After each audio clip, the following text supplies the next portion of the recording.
आम्हासाठी अतिशय महत्त्वाची गोष्ट आहे.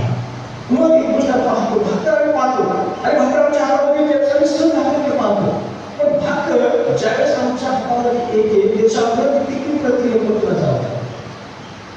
शेतातून त्याची कापणी होते, त्याच्यानंतर त्याचं कापणी झाल्यानंतर त्याला निवडलं जाते, त्याच्यानंतर त्याला वाढवलं जाते आणि ती भारतीय त्याचं जोड आहे ते त्याच्यावर आहे ते पुढे कुठं जाते, गिरणीमध्ये जाते आणि गिरणीमध्ये त्याला आराम मिळतो. म्हणजे तांदळाचे जे काय दाणा असेल, ज्वारीचं असेल, बाजरीचं असेल, ज्यावेळेस गिरणीमध्ये टाकलं जाते आराम मिळतो. आरामशीर असते गिरणीमध्ये. गिरणीमध्ये भरडलं जातं, म्हणजे तो दाणा भरडला जातो, त्या दाण्याचं पीठ केलं जाते, त्याच्यानंतर ती भाकर बिस्तावर भाजली जाते, तव्यावर भाजली जाते, मग आमच्या हातामध्ये येते, मग आम्ही आम्हाला करतो.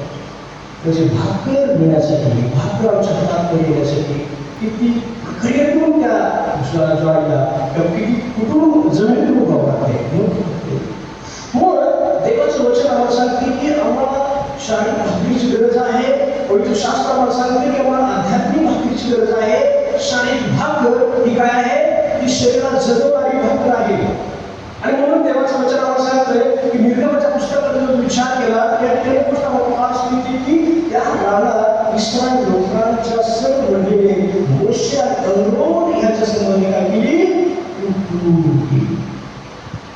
बघा देवानं जे महान कृती केली होती ती महान कृत्य इस्रायल विसरले होते. महान कृती कुठली, तर मिस्राच्या कठीण रस्त्यातून तांबडा समुद्र पार करून जसं जमिनीवर चालतात तसं समुद्रातून चालून ते तांबडा समुद्र पार करून गेले होते. किती मोठी कृपा होती, किती मोठी महान कृती होते. आणि इस्रायल लोकांनी आपल्या डोळ्यांनी कृत्य पाहिली होती. आणि इस्रायल लोकांना मिस्र देशामध्ये जेवढ्या पिढ्या आल्या त्या सर्व पिढीपासून परमेश्वर देवानं मिस्री लोकांना त्रास दिला, पण इस्रायल लोकांच्या पिढ्या आली नाही.